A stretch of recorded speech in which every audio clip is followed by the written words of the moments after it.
Nobody cares about you. Read that again. Nobody cares about you. Sounds harsh, right?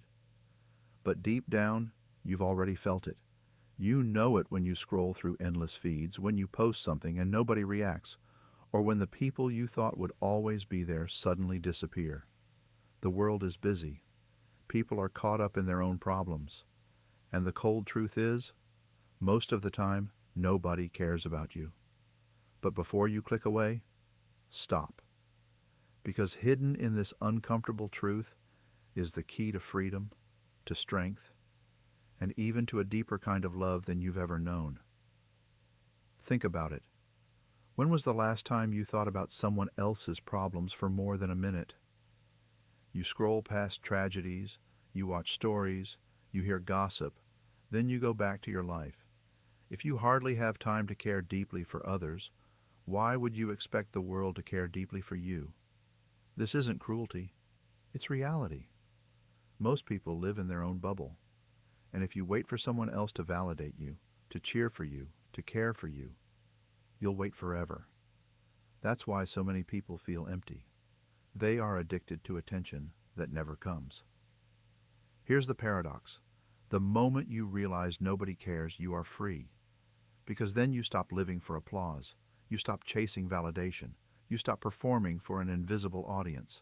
Suddenly, you are free to live for truth, for meaning, for God, for love, not for likes. Philosophers knew this.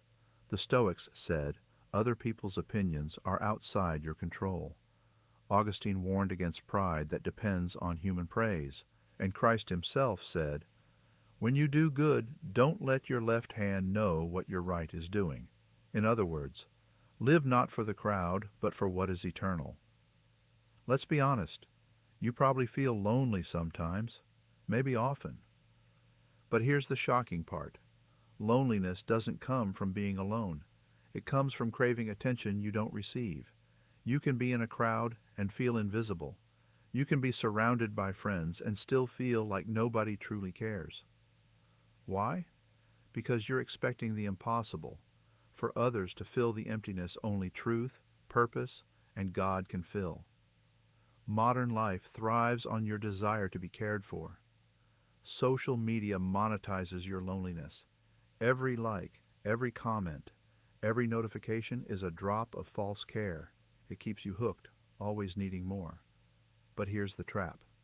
The more you seek it, the emptier you feel.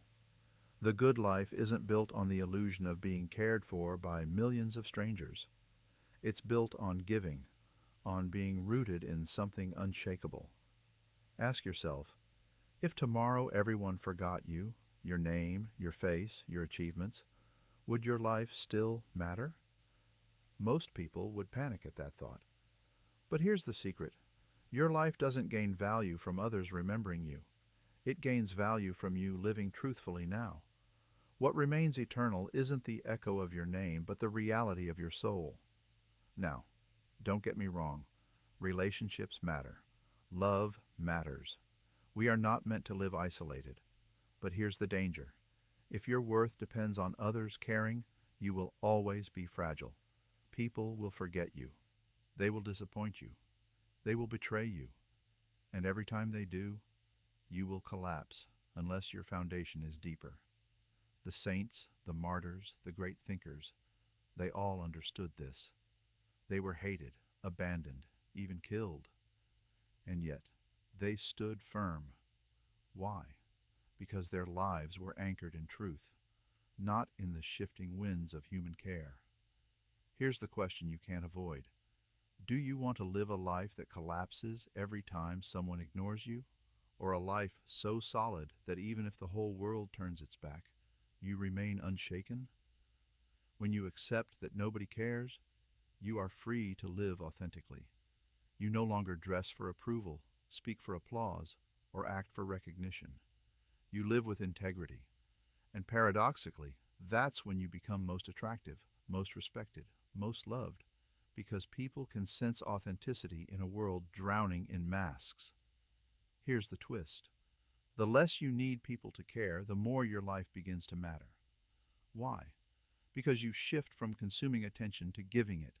Instead of craving validation, you validate others. Instead of begging for love, you become a source of love. And suddenly, you realize you care. You care for others. And in that care, you find what you were searching for all along. There's a difference between empty attention and true care. Attention is quick, shallow, forgettable. Care is costly, consistent, and rooted in love. Most people will give you attention. Few will give you care. And that's fine, because even one or two souls who truly care are worth more than 1,000 who click like. Imagine your funeral. Brutal thought, I know, but stay with me. Who will be there? Strangers from the internet? Or the few who actually knew you, loved you, were touched by your life? That's the test. Don't live for the applause of the crowd. Live for the love of the few. Live for the truth of the one. So yes, nobody cares about you. Not the way you wish. Not the way you fantasize. And that's good news, because it forces you to stop pretending. It forces you to grow strong. It forces you to seek what is eternal. In the end, life is not about being cared for by everyone. It's about caring deeply for what matters: truth, love, virtue, God. That's the life that doesn't crumble. That's the life that outlasts death. So the next time that voice whispers, "Nobody cares about you," smile, because it's right. And that's your freedom. Nobody cares, so stop performing. Nobody cares, so stop begging. Nobody cares, so live boldly, authentically, courageously. And here's the irony. The moment you stop needing everyone to care, that's when your life begins to shine. That's when you truly matter.